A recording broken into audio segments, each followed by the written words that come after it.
இன்னைக்கு நம்ம வந்து எக்ஸென்ட்ரிக் மசில் ஒர்க்கோட பெனிஃபிட் பத்தி தான் பார்க்க போறோம். எக்ஸென்ட்ரிக்னா என்னன்னு பார்த்துக்கோங்க. இப்போ நம்ம கையை மடக்கும் போது மசில் சுருங்குது இல்லையா, இது கான்சென்ட்ரிக். கையை நீட்டும் போது பண்ற ஆக்ஷன் தான் எக்ஸென்ட்ரிக், மசில் லென்த்தன் ஆகும். நம்ம லோடோட இந்த எக்ஸென்ட்ரிக் ஒர்க் ஸ்லோவா பண்ணும்போது மசில் மாஸ் நல்லா வைக்கும். ஒரு சிலர் பார்த்தீங்கன்னா லோடோட இப்படி ஃபாஸ்டா பண்ணுவாங்களே, அது ஒரு பெரிய பெனிஃபிட் இருக்காது. எக்ஸென்ட்ரிக் மசில் ஒர்க் பண்ணும்போது ஸ்லோவா பண்ணா நல்ல மசில் பல்க் வைக்குங்க. அது எப்படின்னு பண்றேன் பாருங்க. இப்போ இதுதான் கான்சென்ட்ரிக் ஒர்க். இப்போ மசில் சுருங்குது. இது பண்ணிட்டு எக்ஸென்ட்ரிக் ஒர்க் இப்போ பண்றோம். இதுக்கு பேர் எக்ஸென்ட்ரிக், மசில் லென்த்தன் ஆகுது. இந்த எக்ஸென்ட்ரிக் ஒர்க் எப்படி பண்ணணும்னா ஸ்லோவா கொண்டு வரணும். இப்படி ஸ்லோவா கொண்டு வந்து ஃபுல் ரேஞ்ச் பண்ணணும், ரேஞ்ச் கம்ப்ளீட் பண்ணணும்.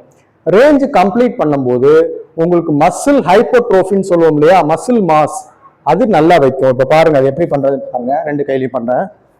இது பைசெப்ஸ்க்கு பண்றேன், இது கான்சென்ட்ரிக், இது எக்ஸென்ட்ரிக். எக்ஸென்ட்ரிக் எவ்வளவு ஸ்லோவா பண்றேன் பாருங்க. கான்சென்ட்ரிக்கை விட எக்ஸென்ட்ரிக் ரொம்ப ஸ்லோவா பண்றேன். ஸ்லோவா பண்ணும்போது இந்த மசில் ஒர்க்கு பக்காவா இருக்கும். உங்களுக்கு மசில் ஹைப்பர்ட்ரோஃபின்னு சொல்லுவோம் இல்லையா, அந்த மசில் மாஸ் நல்லா வைக்கும். இதே இந்த டெல்டாய்டு பண்ற பாருங்க. ஷோல்டரோட பக்கவாட்டு சதது மேல கொண்டு போயிட்டு கீழே இறக்கும் போது ஸ்லோவா, முடிஞ்ச அளவு ஸ்லோவா இறக்கும். ஓகே, இது டெல்டாய்டு, ஷோல்டரோட பக்கவாட்டில் உள்ள சதையோட ஸ்ட்ரென்தனிங் மெத்தடு. இது பார்ல பண்றேன் பாருங்க. Concentric eccentric muscle work.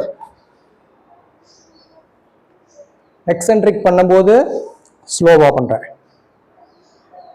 ஸ்லோவா பண்றதோட ஃபுல் ரேஞ்ச் கம்ப்ளீட் பண்ணணும் பாருங்க.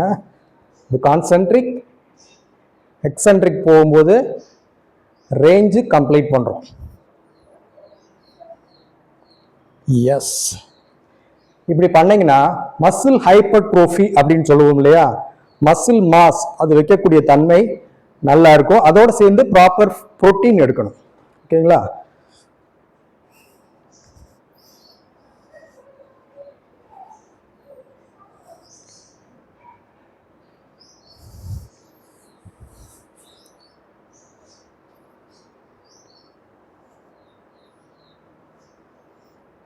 Okay, right.